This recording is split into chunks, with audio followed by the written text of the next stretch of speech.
ప్రతిదినము ప్రభు సన్నిధికి రావటం మనకెంతో ఆశీర్వాదకరము. ఎందుకనగా ఇది అంత్యకాలము.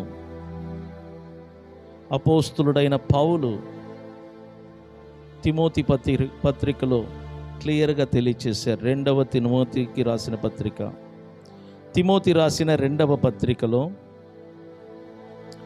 అధ్యాయము 3 మొదటి వాక్యములు చూస్తే, అంత్య దినములలో అపాయకరమైన కాలములు వచ్చునని తెలిసికొనుము. అంత్య దినములలో అపాయకరమైన కాలములు వచ్చునని తెలిసికొనుము. బైబిల్ మనకు నేర్పే పాఠం ఏంటంటే, ఇప్పుడు మనం జీవిస్తున్న ఈ కాలము అంత్యకాలము. ఇంగ్లీష్లో లాస్ట్ డేస్ అంటారు. అంత్యకాలము, అంత్య దినములు, కడవరి కాలము. ఈ అంత్యకాలము ఎప్పుడు ప్రారంభమైనదంటే, బైబిల్ ప్రకారంగా మనం చూసినట్లయితే యోవేలు అనే ఒక ప్రవక్త ఒక ప్రవచనం చెప్పాడు. అంత్య దినములలో దేవుడు మనుషులందరి మీద తన పరిశుద్ధాత్మను కుమ్మరిస్తానని. ఆ మాటను బట్టి మనం చూసినట్లయితే, ఎప్పుడు భూమి మీద పరిశుద్ధాత్ముడు దిగి వచ్చాడో ఆ దినము నుండి అంత్యకాలము మొదలైనది. పరిశుద్ధాత్ముడు ఎప్పుడు పరిపూర్ణంగా దిగి వచ్చాడు అంటే, అపోస్తుల కాలములో 2వ అధ్యాయంలో మనం చూడొచ్చు. అపోస్తులు రాసిన పుస్తకాలు 2వ అధ్యాయంలో మనం చూస్తే, మేడగది మీద వాళ్ళందరూ కూడి ఉన్నప్పుడు పరిశుద్ధాత్మ దేవుడు పరిపూర్ణంగా దిగి వచ్చాడు. ఆయన వారి మీద దిగి రాగానే వారందరూ పరిశుద్ధాత్మ పూర్ణులై అన్య భాషలలో మాట్లాడారు.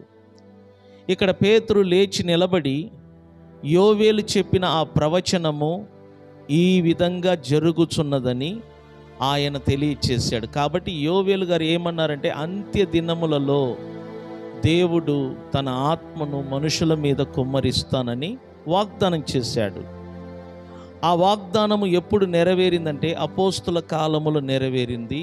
దీనిని బట్టి మనం అర్థం చేసుకోవాలి, పరిశుద్ధాత్మ దేవుడు ఎప్పుడు భూమి మీదకి దిగి వచ్చాడో ఆ క్షణము నుండి, ఆ దినము నుండి అంత్య దినములు ఈ ప్రపంచానికి మొదలైనది.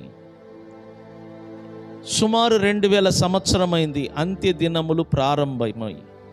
ఈ అంత్య దినములలో మనము ముగింపు రోజుల్లో ఉంటున్నాం. ప్రభు తన సంఘము కొరకు రానై ఉన్నాడు. తన సంఘమును తీసుకొని వెళ్ళుటకు రానై ఉన్నాడు. కాబట్టి ప్రభు ఎప్పుడు వస్తాడో ఎవరికి తెలియదు గనుక సంఘస్థులైన మనము ఆయన రాకడ కొరకు ఎదురు చూడాలి. ఈ చివరి రోజుల్లో సంఘము సైలెంట్గా ఉండకూడదు, నిశ్శబ్దంగా ఉండకూడదు. ప్రతి పాస్టర్లు కూడా నిశ్శబ్దంగా ఉండకూడదు. పాస్టర్లందరూ కూడా సంఘమును క్రీస్తు రాకడకు సిద్ధపరచాలి. సంఘమును క్రీస్తు రాకడ కొరకు సిద్ధపరచాలి. ఇది ఎవరి డ్యూటీ అంటే పాస్టర్లైన మా డ్యూటీ. పరిశుద్ధాత్మ దేవుడు ఆసక్తిగా పనిచేస్తున్న సేవకులను పాస్టర్ల కొరకు ఎదురు చూస్తున్నాడు. ఎందుకంటే పాస్టర్ల ద్వారానే దేవుడు తన సంఘమును సిద్ధపరుస్తున్నాడు. అందుకనే పాస్టర్లు ఏర్పాటు చేసిన కూటాలకు కానీ ఉపవాస ప్రార్థనలకు కానీ విశ్వాసులు అర్థం చేసుకొని రావాలి. ఇది మన కొరకు, మనలను సిద్ధపరచటానికి దైవజనులు ఈ యొక్క ప్రార్థనలు పెడుతున్నారని గ్రహించి ప్రభు సన్నిధికి రావాలి. ఎందుకంటే ఎత్తబడితే మనం సురక్షితంగా ప్రభు దగ్గరికి వెళ్తాం, సదాకాలం ప్రభుతో ఉంటాం. కానీ విడవబడితే భక్తిహీనుల పరిపాలనలో మనం చిక్కుకుంటాం. అంత్యక్రీస్తు యొక్క పరిపాలన ప్రారంభమవుతుంది. ఆ అంత్యక్రీస్తు పరిపాలనలో ఉంటున్నప్పుడు విశ్వాసులుగా మనము సుఖముగా బ్రతకలేము, స్వేచ్ఛగా ప్రభువును ఆరాధించలేము. కాబట్టి అలాంటి పరిపాలన రానై ఉన్నది ఈ ప్రపంచానికి. అటువంటి పరిపాలనలో మనం ఉండకుండా అతడు రావటానికి ముందే, అనగా అంత్యక్రీస్తు రావటానికి ముందే సంఘముతో పాటు మనం ఎత్తపడాలి.